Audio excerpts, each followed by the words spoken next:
Hey everyone, it's Shardai here, and today's post is going to be a follow-up of the post that I made about my hair damage history. So what we'll do is I'll answer the question, can your hair grow, can 4C hair grow if it has heat damage? So obviously I'm pretty familiar with the topic because as of right now, I still currently am dealing with some heat damage. So we'll also be kind of checking where I'm at with that point, and I'll kind of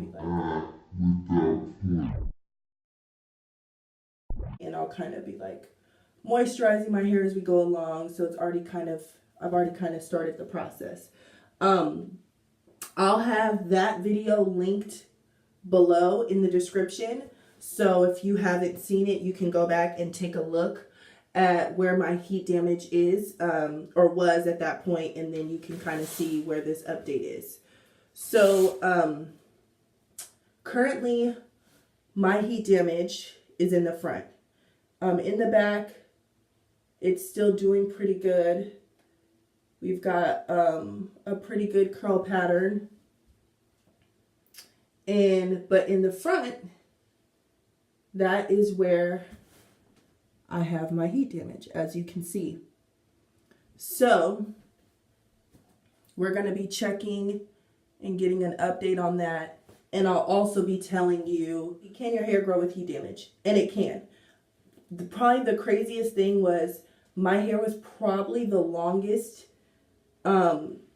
it had been relatively when I had heat damage. So this is where my front pieces are. They're starting to come back a little bit. Let me get my oil.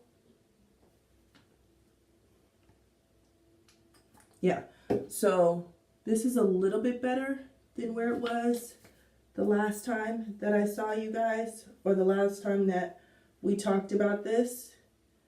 I'm gonna retwist this.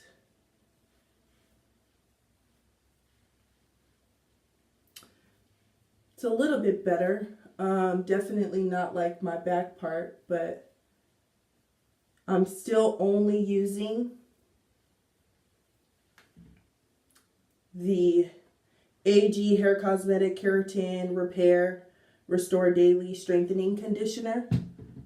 And I think I use that about once a week. So I still haven't started to use any intensive or more intensive protein treatments in order to try to restore it. You guys can give me your suggestions below. Let's check this one. Yeah, this one is still, my ends are still definitely straight. But the main one that's been struggling with it is for sure going to be this one right here.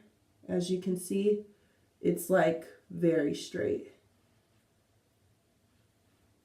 So we'll definitely be keeping an eye on that side. And I think that is going to give me the best idea of how well the treatment that I'm using at the time is working, because it will tell me how well my hair or the heat damage is responding to it. But yeah, so the longest my hair had been, at least when I got a trim, and when I was wearing it straight, was the year that I did the most straightening. Interestingly enough. I definitely don't think that was when my hair was the healthiest, but it was the longest. I definitely think the regimen I was using at that time was the main reason why I was still able to retain, and like I said, it wasn't necessarily the healthiest hair, but I was able to retain a longer length when I was going in for trims. And something to also keep in mind, I had a different hairstylist at that time. So, you know, that will also determine how much your hair is being trimmed. So the picture I have on the thumbnail was from that trim, and I think that might have been the longest my hair had been after a trim. Like I was saying before, I do think that year that I had did the most straightening was the year that after that trim, I felt like I had retained, or my hair was the longest. Something to keep in mind, the regimen that I was on that year, I think was the main reason for why I was able to retain that hair. And I know I mentioned that earlier. So I still had only straightened my hair 6 times that year. To me, that's a lot. That's twice as much as what I like to straighten my hair. But to some, that may not be anything. So about every 2 months, I was getting my hair straightened. But on the other side of that, and I'll go further into that regimen because I think I was doing the max hydration method without even knowing it. I was co-washing my hair almost every day, or every other day. I also was never having my ends exposed outside of when I was wearing it straight. So I was moisturizing my hair every day or every other day, and my ends were always put away unless I was wearing it out. So those are 2 main things that are going to help you retain length. And I think because even though I was doing one of the most damaging things you can do, and one of the things that's going to pretty much combat retaining length, I was doing 2 things pretty extremely when it comes to retaining length. So that's another key thing to keep in mind as well.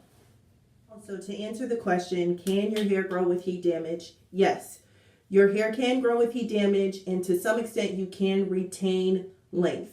But the other side of it is the likelihood is that your hair is not going to be at optimal healthiness, I guess you can say. It's not going to be at the optimal level that it should be at or that it could be at because of the amount of heat that you will be using, especially if you can see the results of it, something as glaring as heat damage. So you'll have the length, but your hair won't be too healthy. And that is what I think I'm still combating a year later, because it has since been a full year since that picture that's on that thumbnail.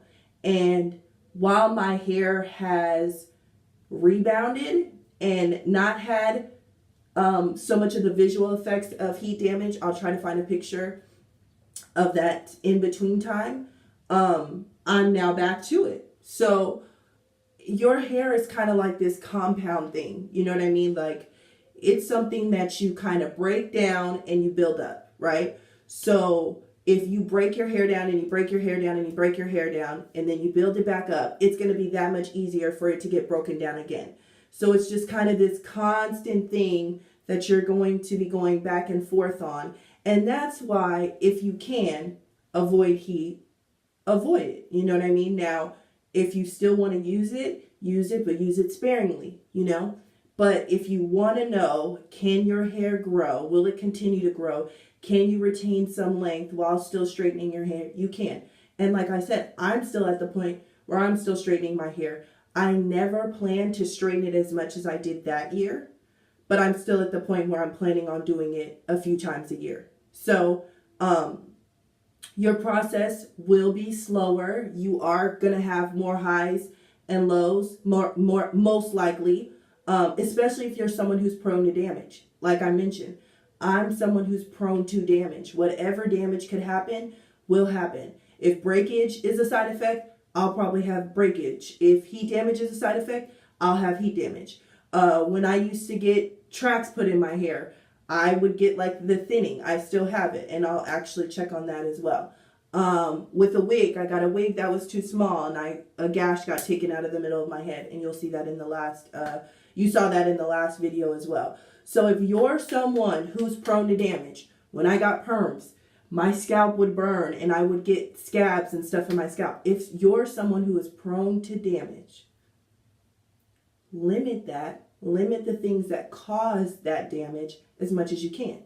Now again, you don't have to do it all the way. You don't have to extricate it from your entire hair regimen, but it's something to keep in mind. But I just want to let you guys know that if you are someone who has 4C hair and you're wondering, like, do I have to completely walk away from straightening my hair altogether? I don't think you do, but I do think you have to limit it as much as possible. Again, let me know in the comment section below any tips and tricks that you guys have for combating heat damage, protein treatments, things that you've used in the past that you've had success with. As I mentioned before, I'm having pretty good success with this, and this is just a conditioner. It's nothing that's too extreme. So if you guys want to try that out to see if that'll help you with your heat damage, you can do that as well. I wanted to thank you guys so much for watching, and I hope you have a great rest of your day. Be blessed.